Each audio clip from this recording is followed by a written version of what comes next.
Padre nostro, che sei nel cielo, santificato sia il vostro nome, venga avanti il vostro regno, sia fatta la vostra volontà, così in terra come nel cielo.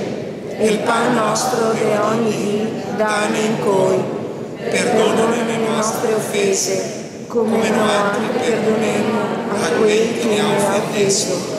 E non lasciate cascare in tentazione, ma liberami dal male. Amen.